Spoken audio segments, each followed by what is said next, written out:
जिंदगी का एक टुकड़ा चख ले जरा, चख ले जरा। अक्सर हम अपने घरों में इस तरह मम्मा लोग को करते देखते हैं ना, कि सारे घर की केयर करेंगी, सारे घर वालों की फिक्र करेंगी, उनके खाने के बारे में, उनके उठने बैठने, मतलब हर छोटी से छोटी चीज़ उनको ऐसा लगता है बस वही करता धरता है। मैं हूँ खनक, आप सुन रहे हैं स्लाइस ऑफ लाइफ। कई बार तो ना आई फील कि किसी स्पेशल स्कूल से ट्रेनिंग लेकर आती हैं जहाँ पर ये सिखाया जाता है कि देखो तुम्हारी अपनी ज़िंदगी कुछ नहीं है, आखिरी सांस तक तुम्हें सिर्फ और सिर्फ अपने घर वालों के बारे में सोचना है। बट क्यों? वो ये क्यों नहीं सोचती हैं कि अगर वो खुद की केयर नहीं करेंगी, खुद के लिए थोड़ा सा सेल्फिश नहीं होंगी, तो फिर ना तो वो खुश रह पाएंगी इन द लॉन्ग रन, ना ही उनके घर वाले। बट कौन समझाए? समझाने बैठो तो बस उल्टा हमारा ही मुंह बंद करवा देती हैं कि तुम्हें कुछ नहीं पता, रहने दो।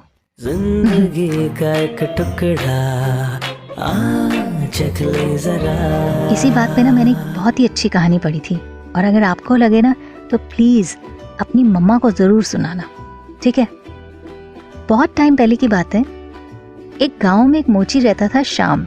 ले देकर पूरे गांव में वही मोची था, तो जाहिर सी बात है उस पर काम का बर्डन बहुत ज़्यादा था।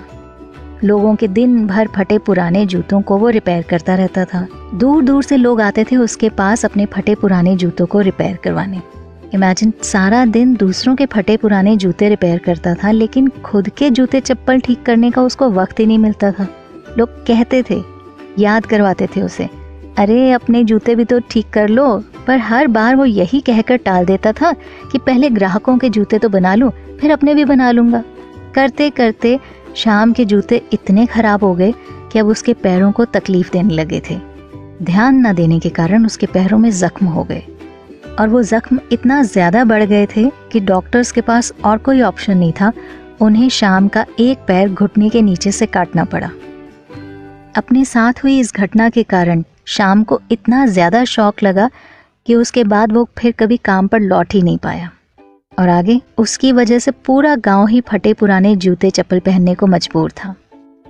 ये सुनने के बाद ऐसा लगता है ना कि हमारे आसपास कई ढेर सारे शाम हैं जो कि अपना ध्यान रखते नहीं है। लोग उन्हें कहते रहते हैं, लेकिन फिर भी वो सुनने को राजी नहीं।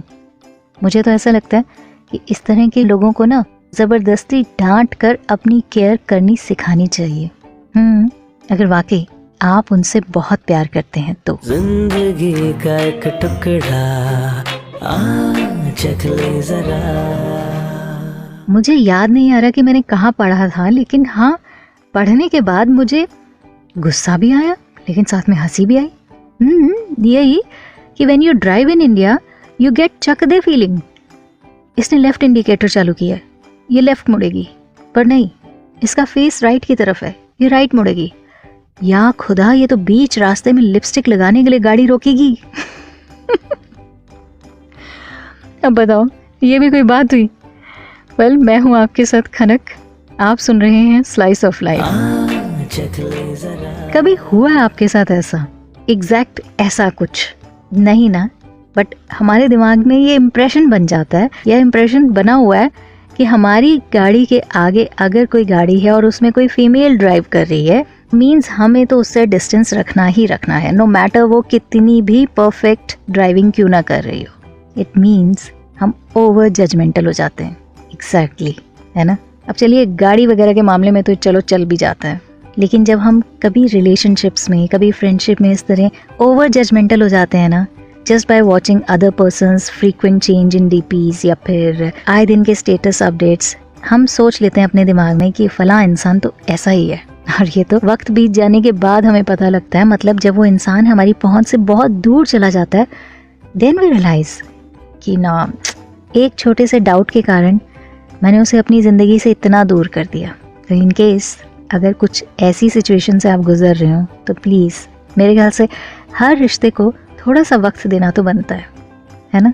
जिंदगी का एक टुकड़ा चख ले जरा। कुछ एक सवालों के जवाब हमें वक्त रहते पता लगते हैं ना, आई मीन इंस्टेंट जवाब नहीं मिलता तब। अब जैसे जब छोटे थे तो बड़े बुजुर्गों से इस तरह की बातें, स्पेशली मम्मा पापा तो हमेशा ही कहते थे, बेटा ये टाइम ना फिर नहीं आएगा, जितना हो सकता है एंजॉय करो। चख ले जरा। लेकिन तब तो जब बचपन था हमारा तो जवानी एक ड्रीम था, और जब जवान हुए तो बचपन के बारे में बातें करते नहीं थकते कि एक वो ज़माना था, एक वो टाइम था। इमेजिन, याद करिए, जब घर में रहते थे तो फ्रीडम अच्छी लगती थी, और आज जब फ्रीडम है हमारे पास फिर भी घर जाने की जल्दी रहती है। कभी होटल में जाना, पिज्ज़ा बर्गर, फ्रेंड्स के साथ खाना खाना बहुत अच्छा लगता था, और आज घर पर आना और मम्मा के हाथ का खाना खाना बहुत पसंद आता है। स्कूल में जिनके साथ झगड़ते थे, लड़ते थे, आज उनको ही हम इंटरनेट पर खोजते हैं। खुशी किसमें होती है ये अब पता चला है, बचपन क्या है इसका एहसास सीरियसली अब हुआ है। जिंदगी का एक टुकड़ा चख ले जरा।